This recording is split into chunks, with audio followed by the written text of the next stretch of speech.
Screams thunder from the inside walls. The echoes of shots sound from between the alleys. 2 people burst from a second-story window. And all this happened before 5 o'clock in the morning. What in the world is the Victoria Vortex?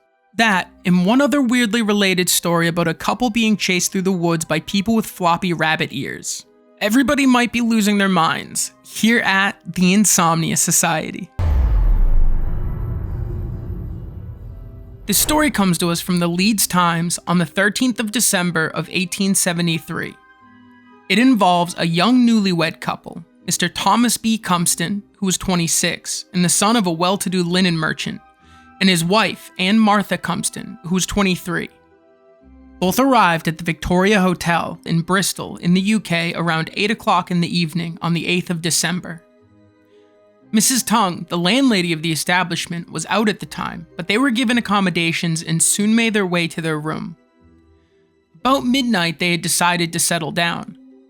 It was a normal night in the hotel, until Mrs. Tongue was sharply alerted by a terrible noise coming from the recently rented room at around 1 in the morning.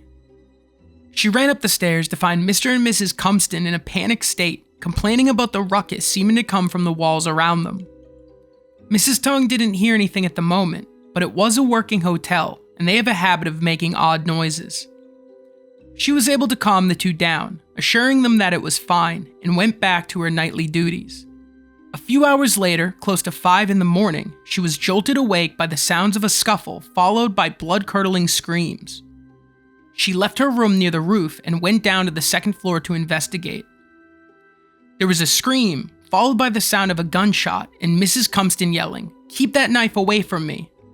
Mrs. Tongue rushed to the front door for assistance, just in time to see the couple leap 12 feet from the second-story window. The jump was a hard one, onto flagstones with an iron water pump in the middle that could have seriously injured them, or more if they had landed on it. They hit the ground and another shot rang out from Mr. Cumston's weapon, aimed at the window behind them. In a flash, they were sprinting away, without a scratch from the fall on either of them. They were still dressed in their night clothes, leaving all their luggage and their personal belongings behind. Obviously in a state of pure panic, the 2 took off from the backyard, across the street to the Temple Meads railway station. A clerk had been on duty, but sleeping. He remembered being awoken by someone banging on his window and yelling for help. He got up and ran to the night superintendent's office. Mr. Thomas Hawker had been in his office making up his report when the now frightened clerk entered and told him. Wanting to see if he could help, Mr. Hawker ran outside and saw the couple trying to cross their way onto the express platform. Both were disheveled and Mrs. Cumston's hair was flowing about wildly, with neither being dressed for the weather. He called out to them and asked if they needed any help. The 2 rushed towards him in a panic-stricken state, calling out that they had just been in one of the worst houses they had ever been in their lives, surrounded by thieves and rogues, and had to defend themselves. He offered them to come inside where there was a warm fire, but the 2 were adamant that they were being followed by someone. Mrs. Cumston told the man that her husband was armed, and for them to check the room for any intruders before they went inside. They did, and the 3 entered, with Mrs. Cumston armed with a fire poker. With the room sufficiently cleared, Mr. Hawker did his best to warm the couple up by the fire and try to calm them down. He told them that the Victoria Hotel was a respectable place, though none of this seemed to work on the couple's nerves. In the midst of all the confusion, the authorities had been alerted by Mrs. Tongue. They soon arrived and after a brief talk with her, made their way to the rail station. The appearance of Police Constable Godwin seemed to be the one thing to calm them down, and they were soon taken into custody. When doing so, the authorities retrieved a revolver and 3 knives from the couple's possession. When asked later if he thought they were under the influence of drink, Mr. Hawker replied, no. He thought that they were stark raving mad. The next day, they were brought before the mayor to answer for their actions, and why they had fired a shot into Mrs. Tongue's roof. But the reason they gave was an odd one. Mr. Cumston spoke first, and with an apparent incoherency, which his wife explained was a speech impediment. They had stayed the previous night at the Clifton Down Hotel, and were intending to travel to Weston-super-Mare the following day. A porter had taken their luggage and asked them which hotel they had wanted to stay at. The The porter told them he could take them to a nice one and mentioned the George and the Victoria, taking them across the line to the latter.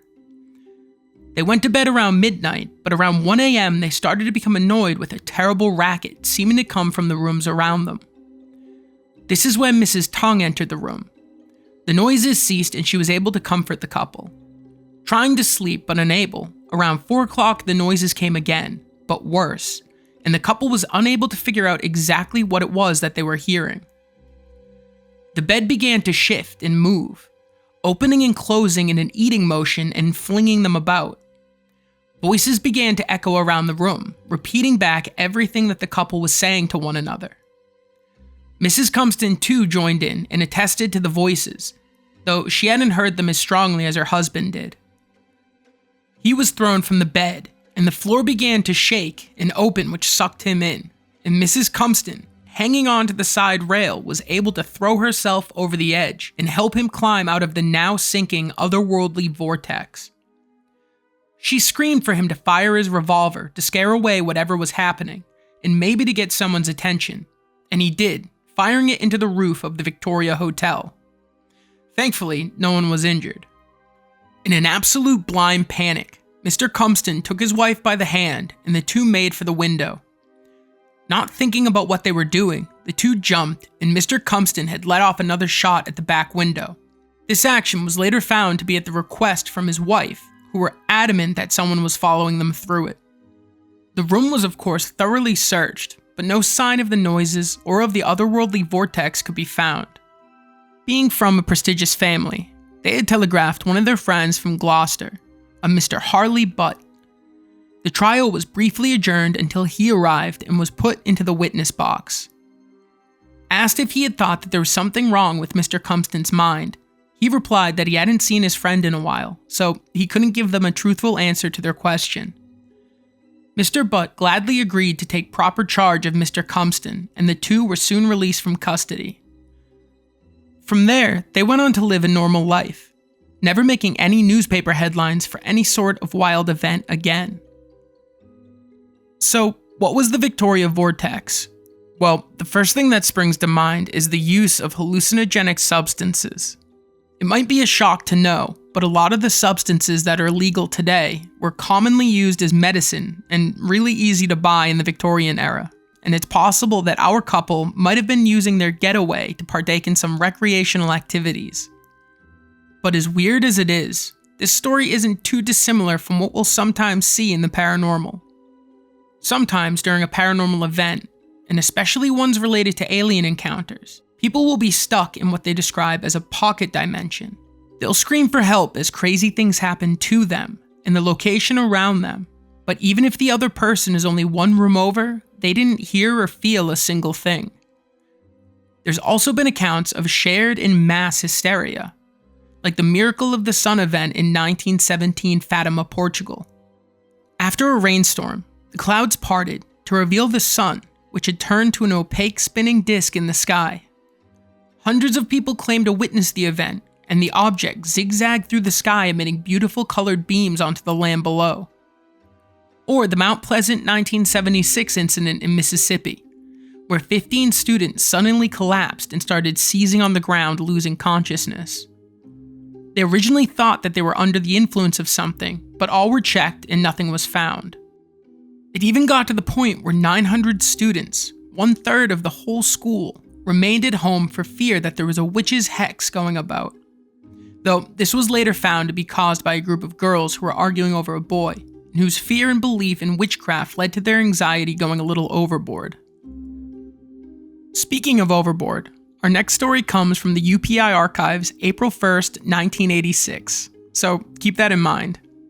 A 32-year-old man from Boston named Daniel Kelly and a 32-year-old woman named Donna Gioco from Somerville were found wandering the forests of Greenville, Maine. They were in terrible condition. In the cold, without shoes, frostbitten, and Daniel had suffered a firearm injury to his leg. They were discovered by a local ice fisherman and taken to the nearby Bangor Hospital, where they were both recovering. When authorities questioned them about what had happened, they explained it like this. They had been traveling to Brassoa Lake, to a cabin owned by Daniel. Thinking they'd arrived, he went to check the cabin out as Donna waited in the car. Daniel was surprised to find that the cabin they were to be staying at was occupied, and he went back to Donna. She told him that several armed men had approached the car and stolen $20 from her. Angry, the duo sped off after them and down an old logging road. Halfway down, their car got stuck, and this is when they began to walk. While trying to make their way back to the main road, they were chased by a man wearing long, floppy bunny ears. They took off into the woods and were soon surrounded by people. These people hung upside down from the tree limbs like bats, and others were lying on sheets or dancing around the forest. They could hear the walkie-talkie of the bunny man and continued to run. This was when a gunshot rang out, wounding Daniel. At one point, Donna lost her shoes. She couldn't remember how, but did remember the bunny man telling her to take her socks off. They came across the carcasses of animals, including pigs, chickens, cats, and one giant brown cow.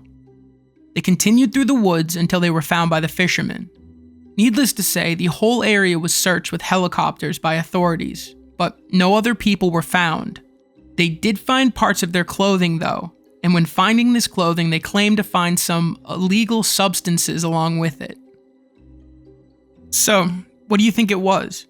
Did these couples narrowly dodge a harrowing encounter with the other side? Or were these people just having a really bad trip? Let me know in the comments below what you think, and thank you guys so much for watching. If you want to see more, make sure to like, subscribe, and hit the notification bell so you're always notified of the next video. It gets weird out there, so stay safe, guys.